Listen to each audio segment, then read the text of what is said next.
हमारे आसपास की दुनिया में बहुत कुछ ऐसा होता है जिसे हम देख तो नहीं सकते, लेकिन महसूस जरूर कर सकते हैं, जैसे प्रेम, दया और विश्वास।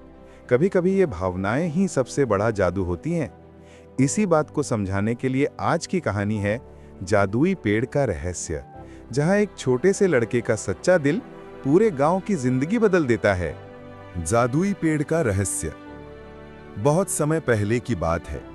पहाड़ों और नदियों से घिरे एक छोटे से गांव में आरव नाम का एक होशियार और नेक दिल लड़का रहता था। वो अपने माता पिता के साथ साधारण सी झोपड़ी में रहता था। आरव की सबसे बड़ी खासियत थी उसका सवाल पूछने वाला दिल। वो हर चीज के पीछे की कहानी जानना चाहता था। एक शाम जब वो अपने दादाजी के साथ आग के पास बैठा था, दादाजी ने उसे बताया, जंगल के अंदर एक जादुई पेड़ है जो केवल सच्चे दिल वाले की इच्छा पूरी करता है। ये सुनकर आरव की आंखें चमक उठीं। जंगल की यात्रा। अगली ही सुबह सूरज की पहली किरण के साथ आरव ने अपनी छोटी सी पोटली में कुछ रोटियां, पानी और एक लाल कपड़ा रखा और निकल पड़ा उस रहस्यमयी जंगल की ओर। जंगल घना और शांत था। पेड़ों से छनकर आती धूप जमीन पर सुनहरे धब्बे बना रही थी। रास्ते में उसे एक छोटा सा घायल पक्षी मिला। आरव ने उसे उठाया, पानी पिलाया और अपने कपड़े का टुकड़ा बांध दिया। पक्षी ने अपनी आंखों से जैसे धन्यवाद कहा और उड़ गया। थोड़ा आगे बढ़ने पर उसे एक बूढ़ी औरत मिली जो लकड़ियां उठा रही थी। आरव ने तुरंत मदद की और लकड़ियां उसके घर तक छोड़ाया।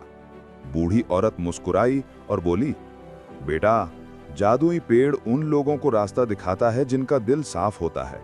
आगे बढ़ते रहो। जादुई पेड़ से मुलाकात। घंटों चलने के बाद जंगल खुला और उसके बीच एक विशाल पेड़ खड़ा था। उसकी पत्तियां सुनहरी थीं और हर पत्ती से हल्की सी चमक निकल रही थी। आरव ने पास जाकर देखा, पेड़ के तने पर अक्षरों में लिखा था, सिर्फ वही पा सकता है जो बिना स्वार्थ मांगे। आरव ने धीरे से कहा, हे जादुई पेड़, मैं कुछ मांगने नहीं आया हूं, बस तुम्हें देखने आया हूं। अचानक पेड़ की शाखाएं हिलने लगी और एक कोमल आवाज आई, आरव, जो मांगने नहीं आता वही पाने के योग्य होता है। बताओ, तुम्हारे दिल में क्या है? आरव ने कुछ देर सोचा और बोला, मैं चाहता हूं कि मेरे गांव के लोग खुश रहें, किसी को भूख या दुख ना हो। पेड़ की पत्तियां तेजी से चमकने लगीं और एक सुनहरी रोशनी पूरे जंगल में फैल गई। गांव में चमत्कार।